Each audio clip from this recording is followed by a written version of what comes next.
BTMreview.com, here with the Behind the Mask podcast. Aaron, of course, here with Zach. What's going on, everybody? What's going on, guys? By everybody, I mean Zach. So that now we're fucking a live audience or anything. That'd be awesome, man, if we had like the Wayne's World set up. You know? But we decided to kind of record on a whim because we both watched The Conjuring 2. I watched it just now. I literally just got home from it. Zach, I think you saw it yesterday. Mm-hmm. You guys are going to have to forgive me. I don't know what's wrong with me, but like, I think it's just still me getting used to this Arizona dryness, but like the heat really has kicked in the last couple of weeks where we're getting these 110 to 120 degree days every day. Oh, and it was like 90 something when I went and I was ready to fucking kill somebody. And when's the last time you've been in Arizona? Oh no, just here. Oh, there? The movie. It's just different, man. Like the dry heat's different, I tell you. But I don't know what it is, but it feels like I'm breathing through a straw. The last couple weeks I can't breathe, and I don't know what I'm going to a doctor. I'm assuming it's the heat. The heat's making me woozy. I'm trying to drink a lot of water, but I can't breathe very well. So I'm going to try and slow down my speech because like whenever I actually go back and I listen to our podcasts because I'm that big of a self-centered egomaniac. But I always notice that, wow, I talk really fast, especially in our last one that we did, with River. I'm like, I wouldn't let him talk. It was hilarious. I was going a mile a minute, but if I were to do that right now, I would sound like I was on cocaine because I'm taking these short, exasperated breaths. And so somebody literally asked me that the other day because I usually talk really fast. I have a rhythm, you know, but I was running out of breath and stuff. And they literally said, "Dude, are you on coke? Are you all right? Will you slow fuck down? You're scaring me." But no, but we're going to talk about The Conjuring 2. I was looking forward to The Conjuring 2, just for the mere fact that I say it all the time, but we're in a bit of a drought, you know, I mean, call it desperation, but you know, I mean, The Conjuring, the first one was probably the best modern day horror movie, you know, I mean, that we've had in a long time. It wasn't without its flaws. I mean, that the first Conjuring, I mean, I don't know about you, Zach, but I felt the only thing that was slightly going up against the first Conjuring was it was relying on those modern jump scares, you know, when I don't really think it needed to. And the fact that it would show you, we've already talked about this, that it would show you the demons, the ghosts, right? Like, okay, it was a little too on the nose sometimes. But I guess those are relatively small nitpicks because every other avenue in area was pretty good. This movie it's got those same tropes, you know, the jump scares, yada, yada, but it adds a couple other little issues, but they're literally just little bitty nitpicks. I mean, overall, I feel it was a comparable sequel, you know? I don't know how familiar you are with the Enfield Poltergeist story. I'm not very at all, actually. So I wonder if maybe you enjoyed it more than me because no, I mean, because I know the story very, very well, I don't think it made me not enjoy it any more or less, but I'm a big, like, paranormal guy. I'm familiar with the Enfield Poltergeist. I mean, that's a very, very common story. It is one of the most well-documented ones. And so there's a lot of scenes in the movie that were played out, like a lot of the footage you see, like online, you can find them. Like the scene where they're actually doing it with the reporters there and they're on the two sisters are on the couch and she starts talking. Oh, really? That's actually filmed? Yeah, that's actually filmed. But the one thing though, I'm kind of surprised. I think I like it. I don't know. It's like I'm undecided. When I was watching it, the way they were handling it, I couldn't decide. I like the way they handle it. I like that they well, they were real with it because like I couldn't tell if I liked it or if I didn't like it, but I think I liked it. Cause like, for example, the Amityville Horror, whenever they've done adaptations of that, they ignore the publicity behind it. They really just make it a work of fiction and they stick to that side of it, right? It's real. Within this movie, it's real. We're not going to talk about, you know, the Warrens. We're not going to talk about everybody thought it was a hoax. We're not going to talk about the aftermath of the Lutzes trying to capitalize. And we're not talking about, like, within the movie, it's real. This one, they actually tackled the big controversy. Because if you do your research about the Enfield Poltergeist, to this day, I mean, it's still never been totally proven, but most people think it was a hoax.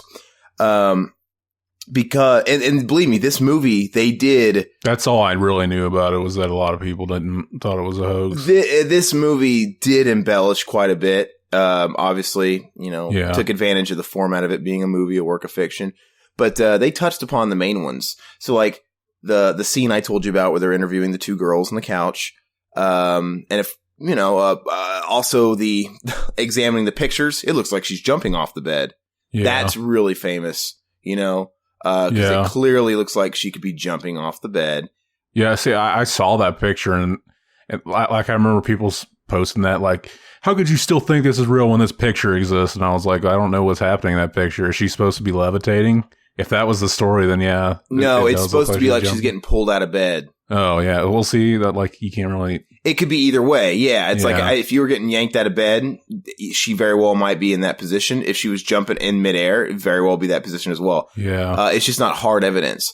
But obviously, just like the movie portrayed, everybody feels like the mom and everybody had to be in on it, right? Because somebody was taking the pictures, publicity, things like that. But they embellished a bit because, like, when you listen to the scene in the movie where, like I said, the two girls are on the couch and they hear the voice for the first time and they get it on record. It sounds awfully demonic in the movie. In the footage you watch on YouTube, it sounds pretty fucked up, but it doesn't. They actually played the actual audio at the end on the credits, which is weird because it you don't really get a good feel of it in the credits of the movie, because when you watch it on YouTube, you have video with it too, and it just sounds, and it makes a lot more sense when you watch the video. But she's just there's no guttural, like, multi-layered voice like she was doing in that first scene. Like, that clearly sounds like a fucking demon. How is anybody denying that's not a demon? In the video, it does sound like an old man, but it clearly sounds like, even if you believed it was a demon inhabiting her, it clearly sounds like something's taken control of her body and making that voice, right? Yeah. And basically, the things that were going up against the case were that the girl was, they're saying that she was very, very clever, and she was really good at throwing her voice. And she was into that stuff, the arts. She was good at it. And she was like a contortionist and stuff like that, and acrobats. So basically it's a story of, hey, this is a really, really, really talented kid, making a monkey out of everybody. So did the police officers actually see the chair fly across the room? Well, no, see, and when you read up on the story about it, all that stuff's true too, kind of, because there are eyewitnesses. Yeah. People that went to the house, there are people like those officers that'll say, yeah, I saw this happen. And then some people, then you have that one chick who was the skeptic, who was represented pretty well in the movie. The thing is every time people would come over to the house, whether it was officers, reporters, these girls supposedly were running a really good scam. Like they had something going where, like, something was attached to string. They had something going, you know what I'm saying? They were duping everybody when they came in. So is that the story, or is that proven? No, none of it's proven one way or another. I mean, like, when you do the research, you make up your own mind, but, I don't know. It's like, I'd almost lean towards fake. But it's like, when you kind of look at the evidence or lack thereof, you almost want to say, well, some of it is real and some of it's fake. And it's so funny that they actually touched on that in the movie, right? They actually made that work, and they wove that into the fictional story where they caught her on film, because they never did that, I don't think. But basically, everybody thought, okay, they're running a scam, whatever. But they worked it into the movie where, hey, yeah, look, she was running as a scam, but the demon was telling her to do that and whatever. Yeah, that was the big, like, twist. Like, was that supposed to be the twist? Was that supposed to be? I don't know. I think, like, when I was watching it, I thought that maybe they were setting it up to where this could be either all in her head, or she's faking it, the mom's faking it, and stuff like that. I thought that was possible that they were setting it up like that. Maybe. And I thought, that would be a twist, but I'm like, there's no way they're going to jump this kind of shark in the second movie of a series. Yeah, I didn't think they were going to do, because that would have, think about it, if it would have been all fake the whole time, that takes away any rewatch value of this fucking movie, when none of it's real.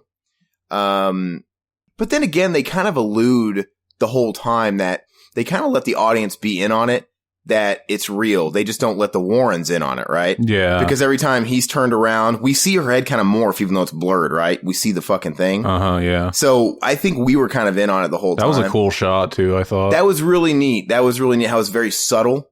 Yeah. But like I said, they kind of let us in on it, but which is weird. Usually it's the other way around where the audience isn't in on it either. But yeah.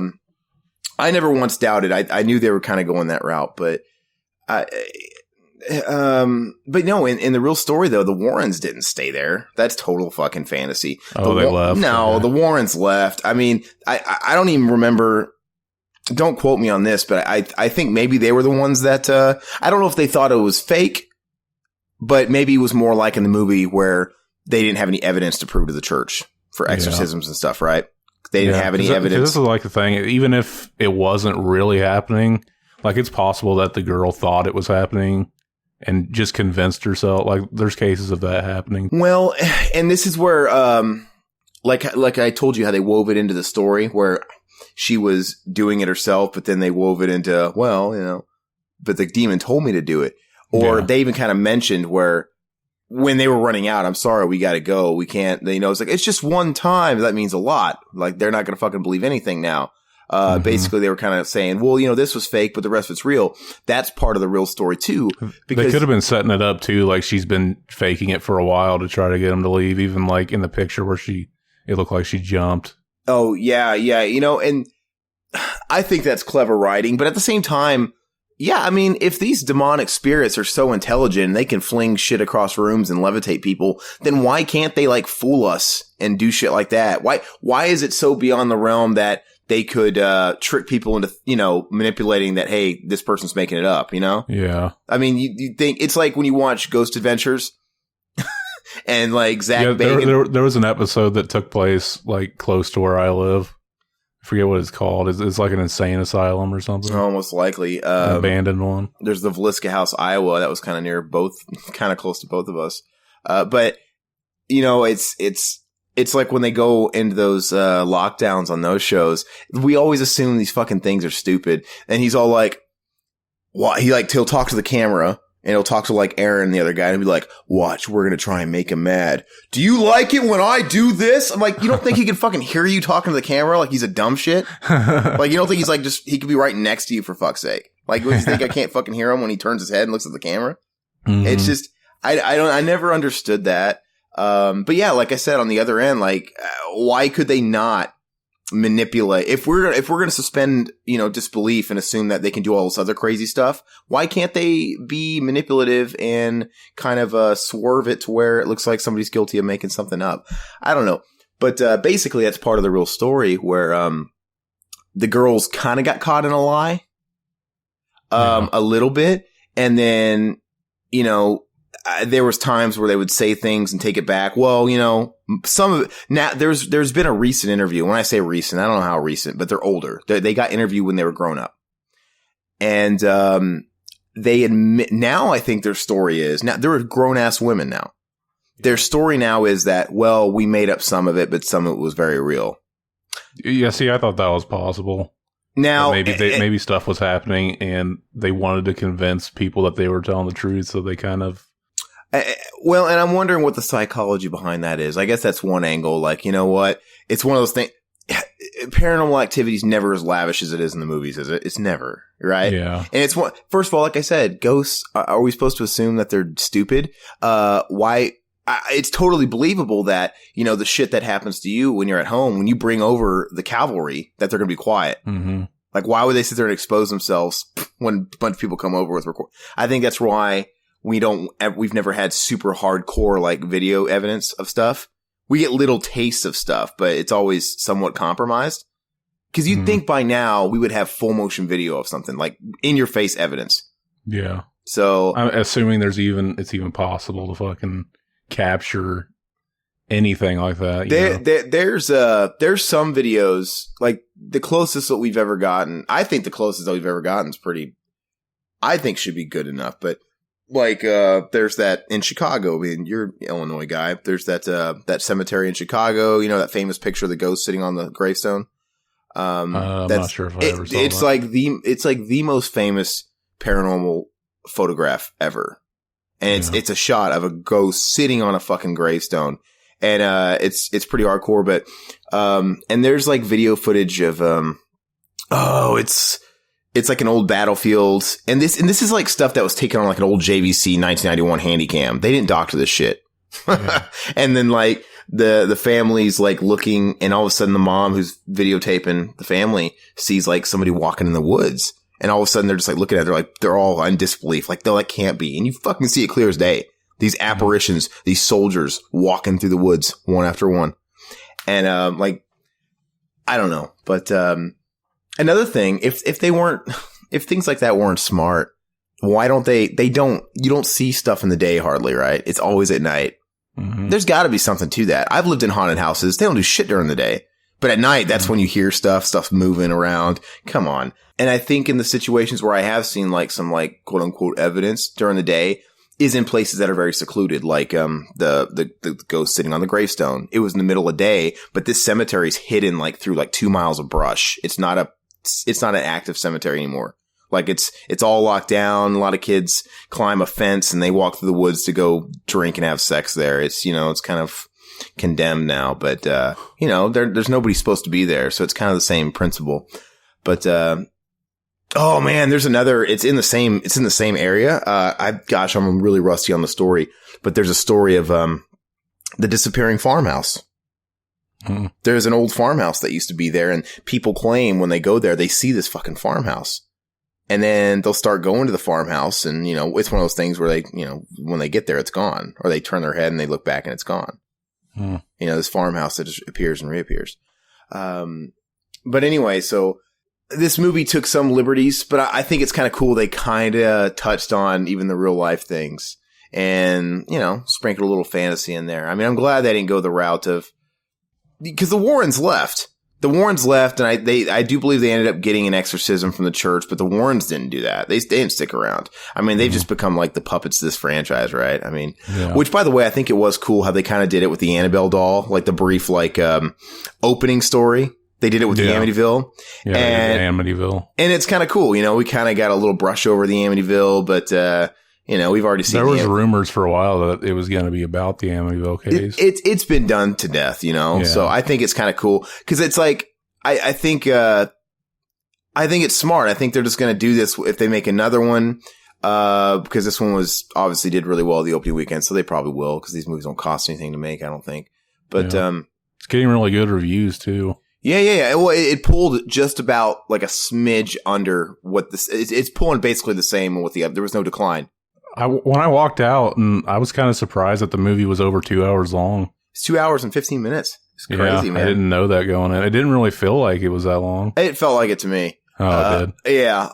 But I might have just been tired too. But I think it's cool. Like they're always gonna have to select these kind of lesser stories to be like the intros, Yeah. And I think it's cool they did that with the Amityville because it's been done to death. Because that's where they left off with the last one, right? That was like the lead into the next movie. Oh, just case in Long Island. We'll look into it. And you're not going to beat Amityville 2. Not going to beat Paulie. Burt Young went from being an alcoholic, abusive asshole to another alcoholic, abusive asshole. Dude, there's so much stuff in that movie that I forget about that every time I watch it, I'm just like, man. They incest? Incest and stuff. I always forget that he actually kills his whole family. He's playing Ron DeFeo. He's playing the DeFeo. But I love Amityville 2. Yeah. I think it's fantastic. It doesn't get enough credit. It's the best. It's the best, if not one of my favorite horror sequels. Mm-hmm. I mean, because I still love the original Amityville, but like there's something about Amityville 2 that, I'm not going to say it's better than the first one, but it's different enough. I think it's better. It's its own thing. I think it's its own movie. No, I love the original Amityville. I think it's really, really good. I love it. But the second one's a little different. Like it's a little bit more on the nose, a little hokier, a little bit more demonic. It's got incest. Like they're pushing it. But yeah, I don't know. So, but anyway, this movie. Now I want to talk about the things. These are little nitpicks. Now, like I said, in the first movie, only thing I can nitpick on it was CG. In the first movie, jump scares and just on the nose showing you the demons. Now, as far as this one, like I said, they still did the jump scares. They still showed you that fucking old man every 2 seconds, which doesn't make it scary to me. But, the things they added, I think the love story was too fucking hokey in this one. The Warrens. All right. The Elvis scene. I get it. It was giving a little bit of peace and tranquility to the family. It's whatever. But like, you know what I'm saying? All the lovey-dovey stuff with the two Warrens. Oh, yeah. That didn't really bother me that much. But it was laid on really thick in this movie. It took away from the intensity of it. It really did. Yeah. It made it into a drama. Like, I'm not going to lose you. I'm having these visions. You're going to die. And it was the same thing in the first one. That was in the first movie, too. The same one. Exactly. Don't go in there. Well, no, it was flip-flopped. Because in the first one, he was concerned about her because she almost died doing one of their little exorcisms. And she went down, and it was the same thing, but they reversed this time. Don't go in there, and there's the fucking rain and everything. I don't know. They could have toned that down, because it made it cheesy. But because that's where it made it really fictionalized for me. Now they're turning it into like this embellished love romance novel, when in reality they were just a couple of old Jews. You know, like hey. Jews, hey, whatever they are. It's just like I'm just saying, like, oh, they're Catholics. I was like, what are you talking?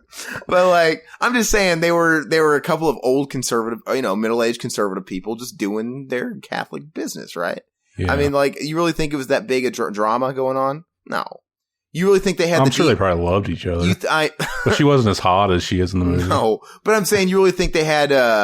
Do you think they really wrote? You really think they had the demon from their house follow them? Yeah, I think it's kind of like setting it up just in case there's a franchise. They have all these haunted items in their house. Yeah, which they really do have in real life. Yeah. They really keep a museum down there, which is weird. And it's probably setting it up for any spinoffs they want to make, like the Annabelle one. But they did that in the first one, where the demon kind of attacks them at home too, right? It follows them. But I'm saying none of that stuff happens. And it's all, and like I said, her getting the answer, the demon's name is this, fucking, Valak or something. Valak, or I was going to say like Valis. It's a video game.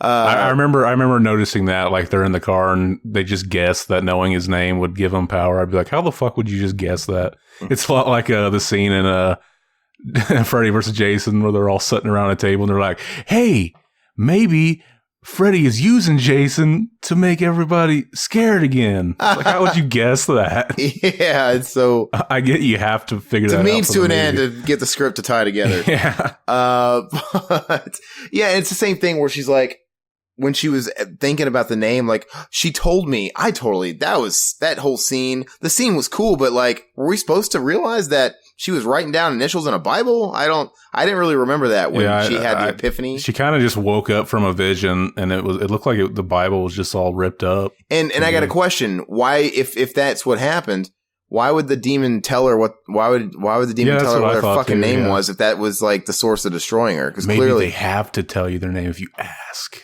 Oh, it's so Beetlejuice doesn't have to. But it just, little things like that. But, and this one had more humor in it.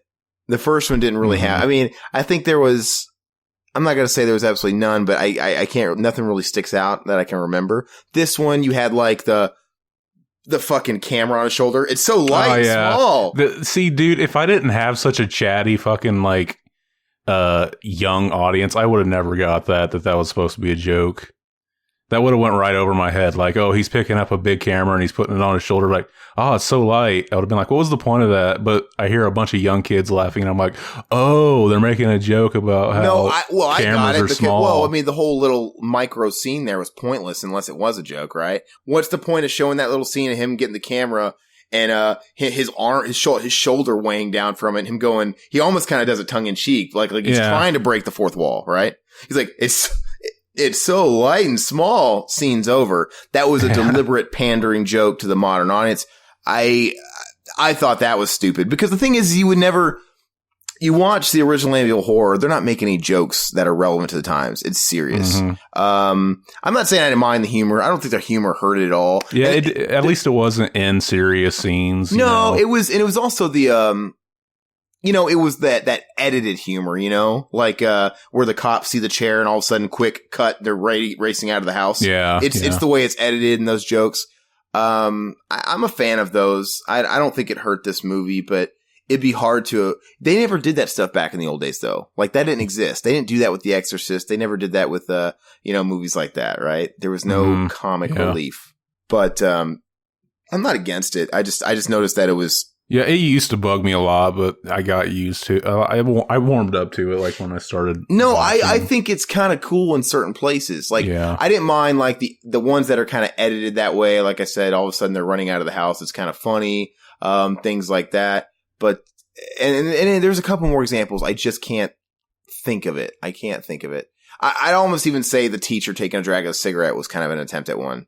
At the very beginning. But the only one that I think kind of falls flat is the one where he's breaking that fourth wall. It's so light and heavy. That was a little that's the one that stuck in my head too, yeah. But that's the one that was too out of place for me. Like, okay, that one's like deliberate. That was a deliberate. It was definitely. That was deliberate breaking the fourth wall, and this is it's a no. And it took me out of the movie. It definitely didn't take. I don't think it would have taken me out if I didn't.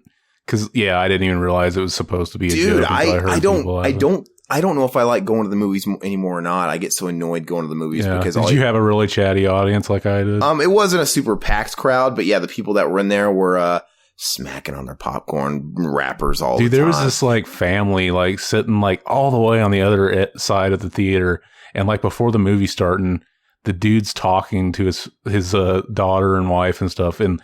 Like, even though, you know how now they don't really, you don't just sit there in the silence anymore. They have ads playing before the trailers even start. Yeah. Like, I could hear them, like, over the loud ass soundtrack. I'm like, dude, if you're going to talk, why wouldn't you just whisper?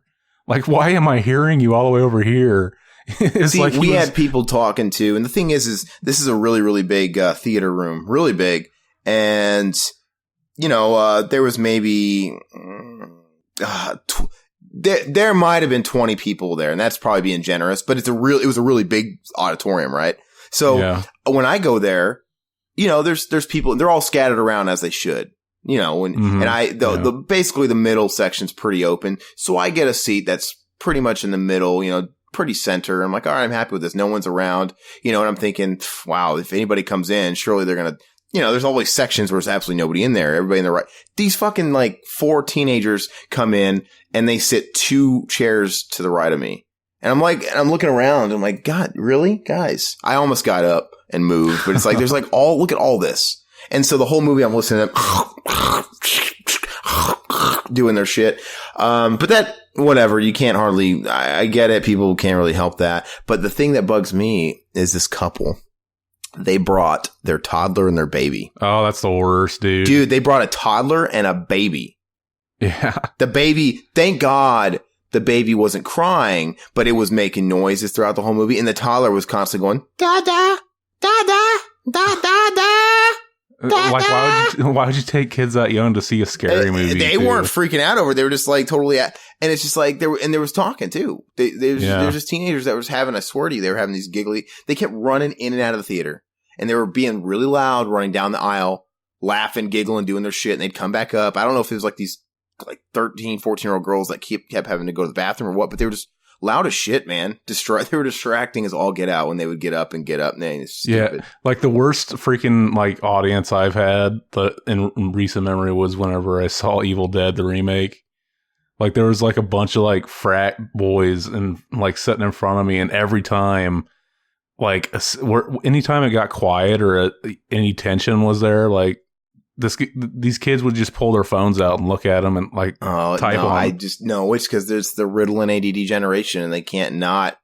It was so fucking annoying. That you really should. I get being tempted to look at your phone. I get it. It's like, but leave your phone in your car. Right. But like, because the thing is for the most part, I could feel my phone vibrating all throughout a movie, and I'm just totally cool with saying I'll check it when I. Now, the only time I will like very slyly check my phone is if I'm getting repeated like calls and I'm like, okay, is this an emergency? Fuck, something like that. But even then, like if I do that, I'm not trying to be a hypocrite here. I keep my phone all the way at the dimmest. Like it does not really even emanate a glow. And then honestly, I always wear like a ball cap. Dude, I always like put my hat over it so no one can see it just to make sure it's not like an emergency or something. But other than that, whatever somebody's messaging you or tagging you on Facebook, it can wait. It's not that big of a deal. But if you can't like resist, then keep your phone in your car. It's absolutely stupid. But I don't know. The movie itself, I think the first one freaks me out more. This one didn't. This one didn't scare me. And it actually did get me once. I did kind of jump a little bit once. And I'm trying to cop out here and blame. Was it the TV scene? No. And I jumped at that, dude. I'll tell you the scene that made me jump here in a second. But you know what scene I thought was cool though? How they kind of did it, like where she was stuck in the room in her house, where the shadow was walking along the wall and it ended up underneath the painting.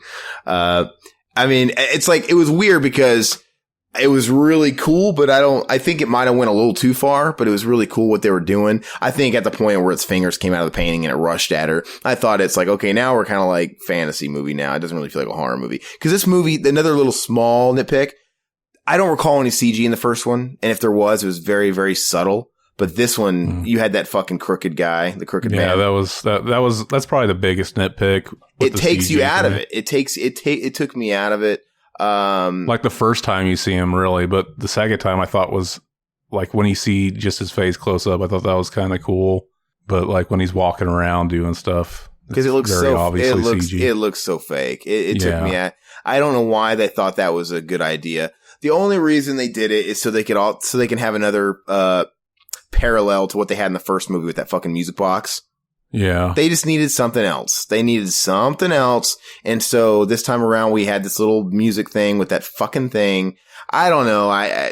That felt like too much of a plot device for me. And even though I liked it, it's kind of an old trope. It was like a toy to help the kid stop stuttering, wasn't it? Yeah. He was singing. He was. As soon as I saw there was a kid stuttering in the movie right away, I was like, he's going to fucking annoy the fuck out of me. But he didn't get that bad. No, he wasn't bad at all. He didn't bug me. He was not the Babadook kid by any stretch. Because those British accents get annoying, let's be honest. But they were all pretty good. Mummy, can I have a biscuit? Yeah. Mummy, can I have a biscuit? A biscuit? A bit of porridge and a biscuit. He's talking about a cookie and he's like, can I have a biscuit? Yeah, they call it a biscuit. Yeah. When he does good when he's singing the song, you get a biscuit. Yeah, a biscuit.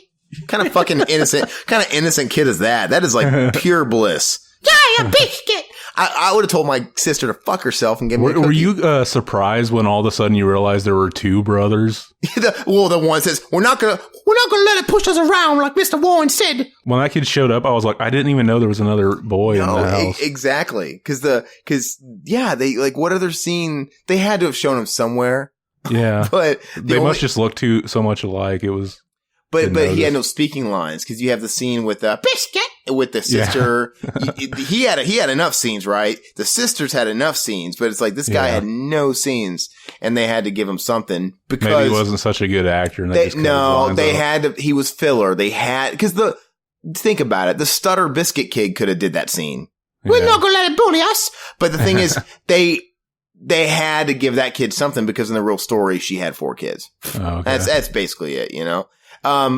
Which, I mean, I'm actually kind of surprised Hollywood just didn't change that part. Like, I know in the real story she had 4 kids. I would assume they would. Yeah, and also, I'm surprised they didn't also tweak the ghost's name of being Bill because it was the same name as the stutter kid.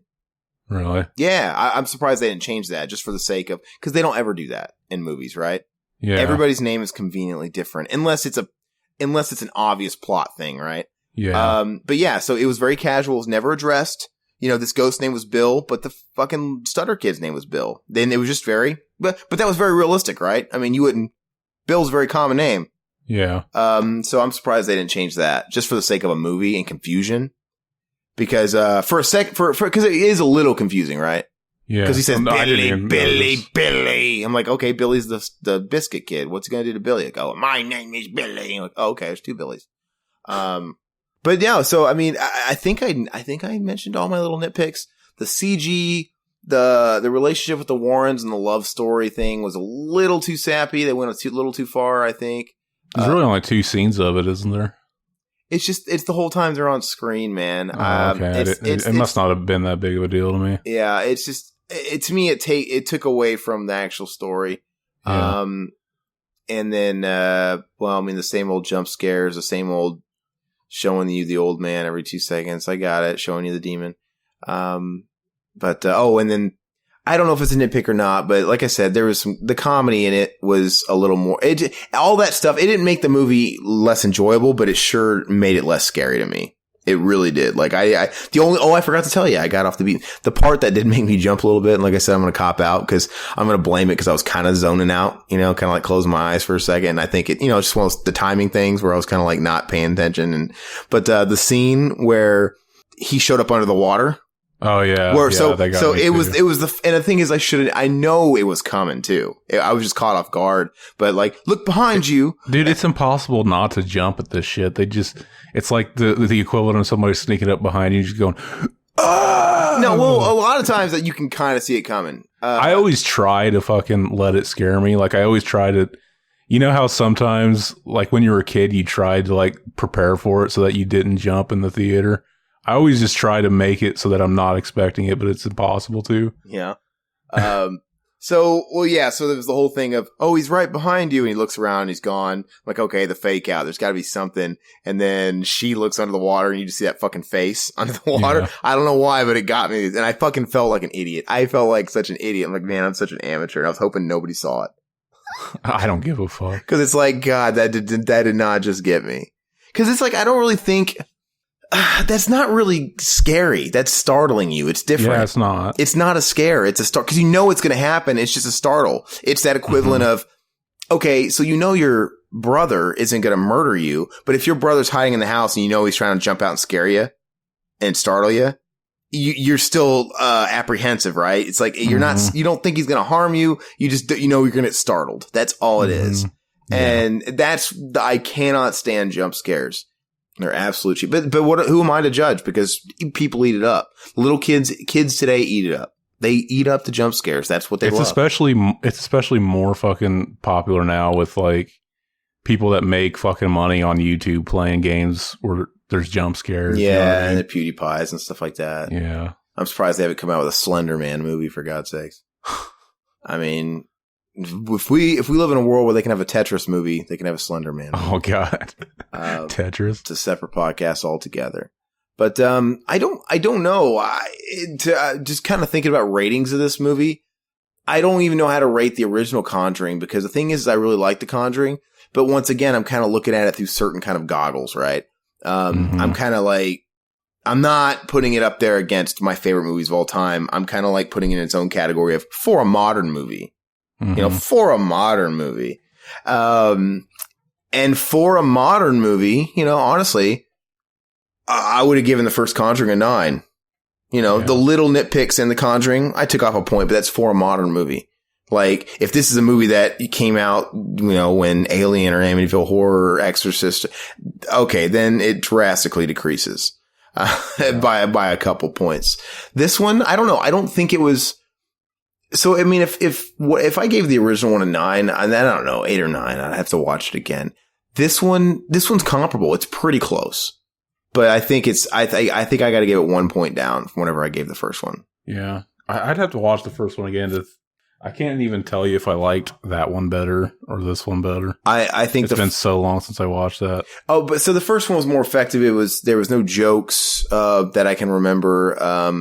The relationship with the two Warrens was there, but it wasn't overly done, right? They had the whole commentary with, him worried about her, and it was exactly backwards. He didn't want her to do this anymore because she almost fucking got killed doing it last time. And so they kind of did that whole Rush Hour thing. Fish out of water. Now we reverse it. Can you hear the words that are saying out of my mouth? But it's sequelitis. But I do appreciate that this one, they did approach it different enough to where it was its own thing. It wasn't just a total rehash of the first one. Because, I mean, like, the English vibe, it had more daytime scenes, it seems like. It just, to me, it did anyway. And the twist about the girl faking it, it felt like it was a different enough story to her, but it still felt like a sequel. I don't know. So I appreciated that, but it just wasn't quite as effective. But it was pretty good. I mean, Would you recommend people see this in the theater or wait till it comes out and rent it or what? I'm gonna not recommend people see a theater just because of people that go to a theater. Yeah, it's just because like prices and everything. Prices? No, I mean it costs like $6 to see a matinee show. All right, it's like no, I think it's worth going to see. Like I said, compared to everything else, I was looking forward to it out of desperation because there's nothing out. Like I felt like going. I was hoping Conjuring came out last weekend, and I kind of forgot. I thought it did, and I was bummed out when it didn't because I really felt like going to the movies. And it was one of those things where I still felt like going to the movies when I found out that it wasn't playing last weekend. But there was nothing I could go see. Like, I looked at the movies playing. I'm like, well, I'll go see something because I feel like seeing something. There was nothing.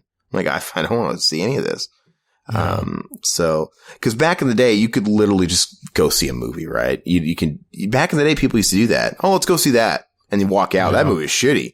You know, people used to go to the movies and like just pick a movie from one to the other and watch movies all day. Yeah. Like, let's go to the movies and you just pick a movie. What's playing, right? Oh, let's go see that. You don't do that nowadays, man. It's like I look at what's going on. Like, wow, Adam Sandler, Jack and Jill. No thanks. Yeah. You know, it's like these shitty movies. That's kind of an old reference. I guess that's pretty old. But I'm just saying, like these movies, I do not care to see them. And the trailers, I don't know if you guys might have had different trailers. Yeah, we can talk about some of the trailers we got. They were disgusting. It's just. Did you get any horror movie trailers? Yeah, there's a couple. So there was that one. Did you get that one by the producers of the Evil Dead remake? Yeah, what'd you think of that? So I do have something to say about that one. What was it called? Don't breathe, can't breathe, don't breathe. Can't breathe or don't breathe. Don't breathe. I'm not going to be this guy that bitches about it because I'm always complaining about where's the unique ideas. I can't say I've ever seen this idea. So I'm not going to complain about it. It looks somewhat interesting. I don't know if it'll be any good. So I'm not. So I respect that. Wow, this is a unique idea. So I'm not going to knock it there. But I mean, it's not the stories that bug me. It's when I see these trailers and I see all the common modern cliches and the editing. I always notice the logic. You ever have a problem with that where you can't just you notice like stupid little logic inconsistencies in movies? Like I'm like, okay, so this guy is blind. Towards the end of the trailer, he goes, I'm going to make you see what I see. And he turns off all the lights so they're walking around in the dark. It's like, why the fuck do you even have lights? What's the point? You know what I mean? Yeah. It's like, you could save a lot on your fucking electricity bill by not using lights. Wouldn't that be weird? I guess you wouldn't care, but wouldn't that be weird though? You're like, there's the guy that lives in the pitch dark house. He's just walking around the pit. Wouldn't that still be weird? Do you think, that's an odd, idea because they were filming it in fucking night vision, that scene. Yeah. This isn't which by the way, footage movie. I don't know. By the way, I thought it kind of looked cool. Yeah, it looks interesting. I thought that, I thought when they turned out the lights and the way they made the camera look, I thought it looked cool. But isn't that funny though? Like, do you think if you were somebody that went blind like next year, and you had been, you've been able to see before in your lifetime, do you think you would find it more comforting to leave the lights on in your house? Yeah, it's possible. I think I would too. I mean, because you're thinking, well, obviously, maybe you want to leave lights on so people don't try and break in your house when you're clearly there. Yeah, and that's what the whole movie's about. If you haven't seen the trailer, or anybody listening. Oh, is that really what it's about? Yeah. Were they breaking in? Break into the blind guy's house to try to steal some money or something. Oh, it turns out to fucking know karate or something. They didn't seem like they were hoods. They looked like good kids. Yeah, the girl looked like that one kid was from the fucking. Goosebumps, a movie that just came out. Yeah, is that any good? I might watch that on Netflix, but yeah, it's decent. It's worth like Netflix. If you're interested in watching it, then yeah, you know what you're getting into and stuff. It's for a certain audience. Yeah. Well, so yeah, I don't know. I thought to myself, like, why are these kids in this house? Because I didn't believe them to be hoods. I didn't buy it. I didn't buy the casting, even from the trailer. I'm like, that girl's too pretty and made up, and she's a little too teen Vogue. I'm sorry, that chick's not breaking into a house. But yeah, it's like, and the kid that's from Goosebumps, he doesn't look like that either. Like somebody that would do it. But yeah, he turned out to be this ninja warrior. And what's that? That's that other movie they showed about a haunting. The other one that James Wan had something to do with. Yeah, the one he's like producer. He was producer. Yeah, that looked somewhat interesting. But it's one of those trailers that starts giving you backstory in the trailer. There's this. She used to live here. I had a friend. She was a girl. Why are you fucking telling me this in the trailer? Like, why are you, the haunting is enough, isn't it? Like, why are you telling me all this? That would be pretty creepy, though, to have a friend that died as a kid and she still just sticks around you. Yeah. And shows up every once in a while. Yeah. But I don't know. I laugh at those trailers. Like, why are you telling me all this? And I think they had some, I don't know, but it's not the stories. Like, I think the story with the blind man's kind of interesting because it's never been done. And it's an interesting concept, right? It is kind of interesting, very simple concept. But, it's just when I watch these trailers, it's the common cliches that drive me crazy. It's the way that it's the shaky cam. It's the way the stuff's edited. It's the way it looks. It's they're putting the jump scares in the trailers now, for God's sakes. And then, I mean, I guess they always cast pretty boys and pretty girls, and these, Johnny Depp was in Nightmare on Elm Street. They always cast chicks with tits. I get it. But, they don't, it's like it's getting more and more to where people are just manufactured looking. Like, you ever notice that there's no fucking, you don't even get actors that look like they're starting to lose their hair anymore. Yeah. Like pimply faces. There's none of that anymore. No, it doesn't. It's like, and it would be refreshing. Like, I don't need, I don't know. Don't you want, like, if you're supposed to, like, empathize with these characters in a movie, you have to feel like they're real people. Yeah. I mean, like I said, that chick, I get it. You want a girl to be really attractive. You want the guys to be attractive because for some reason that's the way marketing works, and you want to put asses in the seats, I guess. But honestly, aren't you desensitized to it? Aren't you just almost kind of used to the kids on the poster to being attractive? It would actually be more of a shock if we saw somebody that looked really regular and they had blemishes. Like, whoa, what the fuck is going on here? Or like, that chick isn't, like, she's very normal. She looks like she could be down the street from me, But well, not down the street here in Arizona. The girls here are fucking gorgeous. It's ridiculous. But somewhere in the Midwest, like she lives down the street from you in the Midwest. But I don't know, but it's the business, I guess. But I don't know. So what's your overall ranking of the movie? I'm gonna say I'm gonna give it a 7. I'm gonna give it a 7.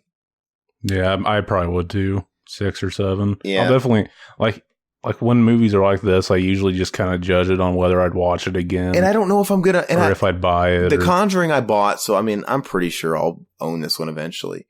But like I think I'll definitely go back and watch this, especially since I don't know anything about the case, really. I say it's a very and it's funny because it is a comparable sequel, but yet I don't have the same feeling as I did when I saw the first one. The first one I wanted to buy it, I wanted to watch it again.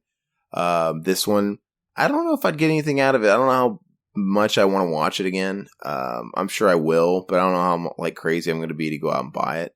I don't know. They didn't. You know what? I'm surprised this movie did as well as the first one did, because that first one capitalized off the marketing of that misleading Annabelle doll. Yeah, because it was nothing but that misleading marketing, right? And it was right off the heels of his other movie that did really well. The Dead Silence. No, Insidious. I was about to say Dead Silence did well. Donnie Wahlberg. Yeah, that's the only movie I really don't like that he's made. Is Dead Silence. Yeah, and I watched it, and I think it was like I was losing interest, and I finished it, but I was just kind of like in and out. I just think it's I don't hate it. I just think it's okay. Yeah, me too. But I don't know. I really would like. I really wish Sam Raimi would make another horror movie. That's funny because that's exactly what I was going to say whenever that Don't Breathe came on. It's like, from the people that brought you Evil Dead. And I'm like, oh, fuck, Sam Raimi's back? And I'm like, oh, it's probably the fucking... Yeah, it's probably directed by the guy that directed the... remake. Well, it's Ghost House Pictures. That's Sam Raimi's production company. Production. But, I was thinking about it, and Drag Me to Hell, I mean, I know that came out 10, 11 years ago, but I like Drag Me to Hell. I think I did too. It's... it being PG-13 doesn't really hurt it, but it's too bad that now we're kind of out of that PG-13 phase. We're kind of getting out of it now with horror, but it's too bad. I'd really like, it'd be kind of cool. And, people call Drag Me to Hell, the unofficial Evil Dead 4, because, there's a lot of fan theorists out there that swear that Drag Me to Hell takes place in the Evil Dead universe, which makes sense. Yeah. It would totally make sense because it's the same type of demons. Same type of, I could buy that, different city, but it's the same universe that Ash lives in. Absolutely. And, I like that, man. If that's the case, do like a Kevin Smith thing, man. Make your own little your movie verse. I'd love to see him make another movie and it just kind of have that Sam Raimi charm, that kind of slapsticky horror. All the fucking Spider-Man movies take place in it too. That I wouldn't like. It is what it is. But I think it'd be cool if Sam Raimi made another movie in his. Don't make any more like Oz movies. Fuck me. Don't do those. Or whatever he did last time. But that'd be cool if he made another lower budget. Just don't cast Justin Long this time. And you might have perfection on your hands. You know? Oh yeah, I forgot Justin Long was Somebody in that movie. told me, a good friend of mine, a new friend, but a good friend, a relatively new friend told me, he's like, you know what? I finally nailed it. It's been driving me crazy in the time I've known you, who you remind me of. You're Justin Long. And I was like, oh, squeeze me? No, I can't stand Justin Long. And the fact that somebody tells me what I can't stand, what does that tell you about me? It sounds like I need therapy. Do I hate myself? Is this what this means? Is this why I don't like Justin Long? Maybe you hate him because he reminds you of And you. I'm like, I look nothing like Justin Long. He's like, it's not that. So you act just like him. Well, that's the worst part. Like, I'm not against somebody's looks. You're saying I act like that goofball? The guy that ruins franchise. He's like a second rate Shia LaBeouf. Shia LaBeouf is like the franchise killer, but he's like right underneath him, man. He was in that shitty Die Hard movie too. I never really thought of him as like that. He just shows up and I'm like, oh, okay. Well, not anymore. Now he's just showing up. Now he's just like in Kevin Smith movies. Yeah. It's like he's not really getting work anymore. So he is the walrus. I didn't watch them. I don't care to. But yeah, so that's the first time I ever got Justin Long. Somebody told me I got the same thing one time. Somebody said I remind him that's Mac. Mac from Sunny in Philadelphia. Mm-hmm. He's like, I'm like, well, why do I remember whenever I first started listening to the podcast, I thought you sounded like a fucking Steve-O. Steve-O? Yeah, that's what I heard when I thought you sounded like. Come on, guys. Yeah. I saw. Oh, dude. Oh, gross, gnarly. And the other dude, the guy that used to be on the podcast, I thought he sounded like Trey Parker. So I always just assumed you guys looked Lush, like. or are we talking about? Yeah, Lush. I always assumed you guys just looked like those people. No, Steve-O. I've met Steve-O. I met Steve-O. Did he say he did like a stand-up or something? Yeah, I was working at a comedy club at one point, and the whole Jackass crew came besides Bam, and yeah, they're horrible stand-up comedians. It's horrible. Like, it's not funny at all. They were just bombing. They were struggling up there. But Steve-O's like the headliner, and he's just doing stupid shit. But like, drugs have really fried him. His voice is even more. He's like, he stopped for a while, didn't he? Well, the damage I think is done. He seemed like he was lucid, but he was super nice, really friendly guy. But like, he just kind of looked a wreck. It just, you know. But whatever. So that's the first time I ever heard Steve-O. I'm nothing like Steve-O, but I don't even think it anymore. It was just, and I was like, I don't look anything like Mac from Sunny in Philadelphia. He's like, but you act just like him. Like, he's a closet homosexual. What does that say about me? It's all these things. But yeah. And I've also heard I look like a fucked up man. People tell me I look like Danny DeVito. Danny DeVito? No. Jeez. That'd be awesome, though. No. But anyway, we're kind of beating a dead horse on The Conjuring. Yeah, I think it's worth going to see in the theaters. I mean, if you want a movie to go see, there's nothing else out there right now that's going to top it. And, you know, go see it with a friend. It's probably fun. It's good banter piece. You know, definitely worth going to see in a theater. You know, I'm sure I'll buy it, but I'm probably going to wait till I find it on sale, like I did with The Conjuring. I mean, I didn't buy it at like retail, you know, because around the holidays I found it for like $8, you know, whatever. I'll probably do the same type of thing. I probably will too. But anyway, that's about all we got. Looking forward to the next podcast we do. It's kind of nice to see these movies and do these podcasts pretty immediately, you know, for relevant films and stuff like that. But I don't know. We need to try and think of another one to see. It doesn't have to be something in the theaters because, like I said, we can't count on that. Too bad you didn't get Blue Ruin. We could, or the Green Room. Green Room. We've done that. Yeah. If there's any other movies. Because it was fun doing movies like that with the Keanu movie and stuff like that. We need to find some stuff that's kind of bubbling under that's kind of newer to talk about. It'd be a lot of fun. Mm-hmm. I never did see that Eli Roth produced clown movie that kind of got some buzz. last year. Yeah, I actually liked it. Everybody kind of forgot about it, but did you? It still isn't out here. It's still not out here. So maybe I need to get my hands on that. But, feel free, everybody in the comments, give us some suggestions of movies that you think we should talk about or some movies that we should just watch, because I'll tell you straight up, I'm hungry for some recommendations. But let me know, and make sure to follow us while you're on YouTube, iTunes, subscribe to us there. Obviously go to the website, btmreview.com, all the stupid social media. Go there if you want, like us there if you want. I don't really give a shit. Twitters and all that stuff. We're there. But other than that, also really quick for a quick plug, Zach, is there any more, Mac and Zach's anytime soon, or is that Sleeping Doll? We talked about it, but yeah, it'll happen sometime. Rock on. But, other than that, that's about it. They call me Aaron. They call me Ishmael. They call me Zach. I don't know what they call you, but I'm calling you all lovely. Thank you guys, and join us next time. Adios.